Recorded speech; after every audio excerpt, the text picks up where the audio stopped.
Hi students, welcome to Diya coaching classes. आज हम class 11 NCERT India physical environment का chapter second structure and physiography पढ़ेंगे। आज के लेक्चर के अंदर हम तीन टॉपिक कवर करेंगे। फर्स्ट है द डेक्कन प्लेट्यू, सेकेंड है द सेंट्रल प्लेट्यू और थर्ड है द नॉर्दर्न ईस्टर्न प्लेट्यू। इस चैप्टर का काफ़ी ज़्यादा पोर्शन हमने प्रीवियस लेक्चर्स के अंदर कवर अप कर लिया है। अगर आपने वो नहीं देखा है तो प्लीज़ अभी जाके देखिए ताकि आपको चैप्टर बहुत अच्छे से समझ में आए। अगर आपको लेक्चर पसंद आता है तो प्लीज़ एक सब्सक्राइब, शेयर, लाइक ज़रूर करिए। स्टार्ट करते हैं। The Deccan plateau, this is a border by the western Ghats in the west, eastern Ghat in the east and Satpura, Maikal and Mahadev hills in the north. जैसे कि यहाँ पर बता रखा है this is what is Deccan plateau. यहाँ पर बता रखा है कि वेस्ट के अंदर हमें क्या दिखते हैं, वेस्टर्न घाट दिखते हैं। तो यहाँ पर हमें ये वेस्टर्न घाट हो गया, राइट। ये पूरा वेस्टर्न घाट हो गया। यहाँ पर ईस्ट के अंदर ईस्टर्न घाट्स हो गए। क्या हो गए? ईस्टर्न घाट्स हो गए ये, राइट। ये ईस्टर्न घाट हो गए। इसके बाद कहा है कि नॉर्थ के अंदर सतपुरा रेंज, ये जो ब्राउन कलर का आपको दिख रहा है ये क्या है? सतपुरा रेंज है। ये क्या है? हमारी महादेव हिल्स है और ये हमारे महिकाल रेंज है।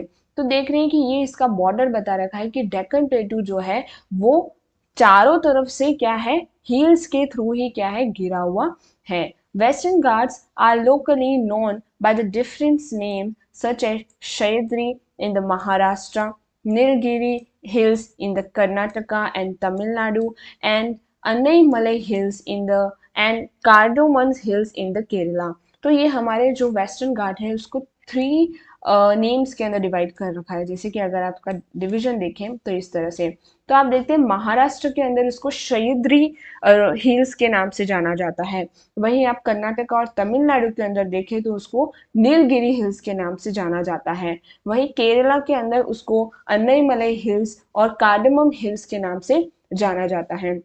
ये तीनों ही जो डिवीजन है और इसके जो नेम्स हैं इन डिफरेंट स्टेट के अंदर वो आपको याद रखना ज़रूरी है। इस टाइप के क्वेश्चंस मोस्ट ऑफ पूछे जाते हैं।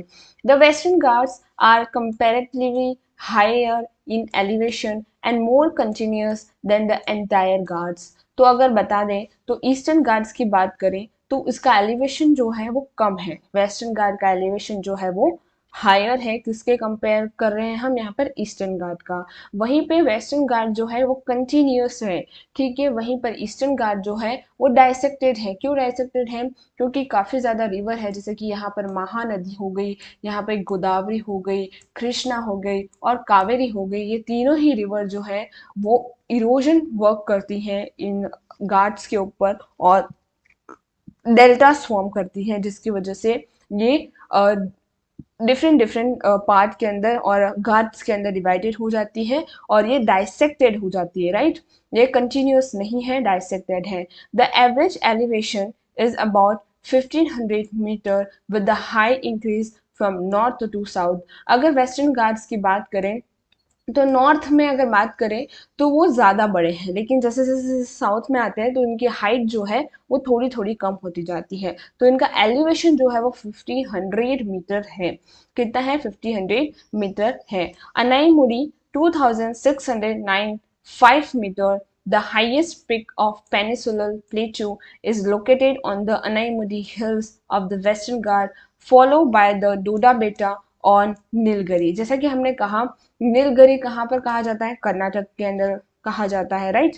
और वहीं पे जो हमारी अनईमुली हिल्स है वो कहाँ पर है? केरला के अंदर है। तो आपको ये बता रखा है कि अनईमुली जो हिल्स है उसकी जो हाइट है वो हाईएस्ट पीक है पेनिसुलर प्लेटू का। और इसके बाद हम अनईमुली हिल्स जो है वेस्टर्न घाट के अंदर, इसके बाद डोरा बेटा जो है 2637 मीटर की है जो कि नीलगिरी है। तो आपका क्वेश्चन अगर आ जाए कि वेस्टर्न घाट्स की सबसे हाईएस्ट हिल कौन सी है तो वो अनईमुली हिल्स है। कौन सी है?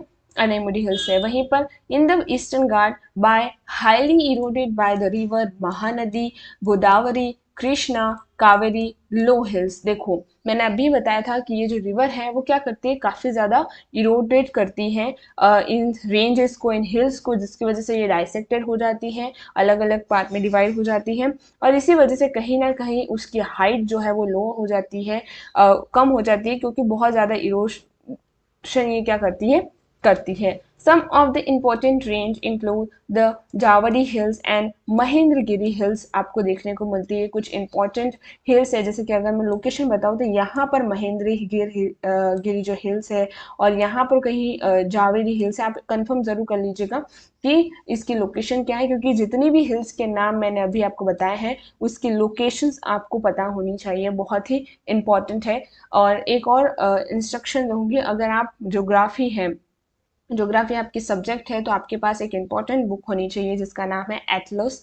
आप किसी भी ऑक्सफोर्ड एटलस ले सकते हैं, कोई भी एडिशन हो सकता है वो, तो आप वो लीजिए, और सारी जो लोकेशन जो भी मैं आपको पढ़ाती हूँ वो आप मैप के थ्रू वहाँ पर उस लोकेशन को देखिए, ताकि आपको मैप आपका बहुत अच्छे से, मैप के ऊपर आपकी पकड़ बहुत अच्छी हो जाएगी। आगे चलते हैं।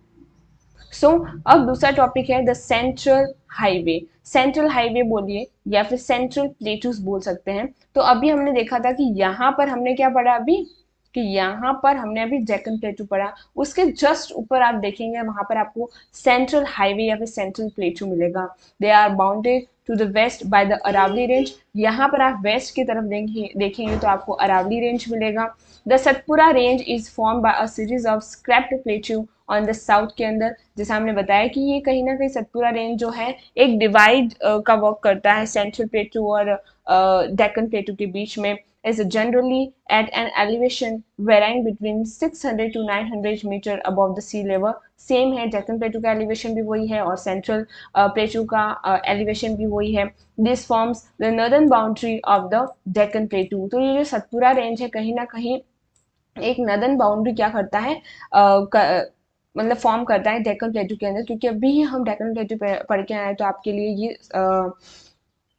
समझना बहुत ही इजी हो जाएगा कि जो डेक्कन प्लेटू का जो नदन बाउंड्री है सतपुरा रेंज है, महिकाल हिल्स है, हिल्स है और महादेव हिल्स है। ठीक है, आगे बढ़ते हैं। The extension of the peninsular plateau can be seen as far as the Jaisalmer in the west. तो जब हमने पढ़ा था, क्या पढ़ा था हमने, पेनिसुलर जब पढ़ा था तो हमने देखा था कि रन ऑफ कच्छ से जाती है, इसके बाद वेस्ट ऑफ अरावली जाती है, फिर वो दिल्ली जाती है, पैरेलल पैरेलल चलती है यमुना और गंगा के, फिर यहाँ पर राजमहल हिल्स को आकर टच करती है और उसके बाद ये वेस्ट बंगाल पे टच करती है। तो this is what is the peninsular plateau, right. So ये हमने देखा था कि इसका जो पेनिसुलर जो प्लेटू है उसका जो एक्सटेंशन है वो कहाँ तक है, जैसलमेर तक इसका एक्सटेंशन है पेनिसुलर का। Where it has been covered by the longitude sand ridges. यहाँ पर काफी सैंड रिजेस है, जैसे आप रेगिस्तान में जब जाएंगे आपको हिल्स तो मिलेंगी लेकिन सैंड हिल्स मिलेंगी। ठीक है, and the crescent shape sand dunes known as barchans. जैसे क्रिसेंट शेप कैसा होता है, देखिए अर्ध चांद जो रहता है इस टाइप के आपको बैकांस मिलेंगे। ठीक है, ये क्वेश्चन आ सकता है डिफाइन बेरिकन्स। तो ये शेप मतलब क्रिसेंट शेप ड्यून्स जो होते हैं उसको ही हम बेरिकन्स बोलते हैं। This region has undergone metamorphic process in its geological history. What is a metamorphic process, क्या होता है ये बता देती हूँ। अब जो सॉइल होती है उसके बारे में जब हम नेक्स्ट पढ़ेंगे, इसी बुक के अंदर आपका एक सॉइल के ऊपर चैप्टर जब आएगा उसमें पढ़ेंगे कि किसी भी पर्टिकुलर सॉइल के 3 स्टेजेस होते हैं, जो और मेटाफॉर्मिक जो प्रोसेस होता है वो सेकेंड होता है, जब जो मिट्टी है बिल्कुल विंड और ये जितना भी एक्सटर्नल इरोजन होता है उसकी वजह से मिट्टी जो है वो बारीक सैंड के अंदर क्या हो जाती है, फॉर्म हो जाती है। तो ये क्योंकि हमने देखा था कि पेनिसुलर जो लैंडमास है वो काफ़ी पुराना है, इसका जियोलॉजिकल हिस्ट्री हमने देखा था जब हमने लेक्चर स्टार्ट किया था, तो हमने देखा था कि ये बहुत पुराना है और इसके अंदर काफ़ी ज़्यादा मेटामॉर्फिक जो प्रोसेस है वो हुई है, जिसकी वजह से which can be corroborated by the presence of metamorphic rock हमको यहाँ पर मिलती है। जैसे कि मार्बल्स देख लीजिए राजस्थान के अंदर, स्लेट, जेनेसिस एक्सेट्रा, काफ़ी ज़्यादा मटेरियल हमको यहाँ पर मिलते हैं। The general elevation of central highland is between 700 to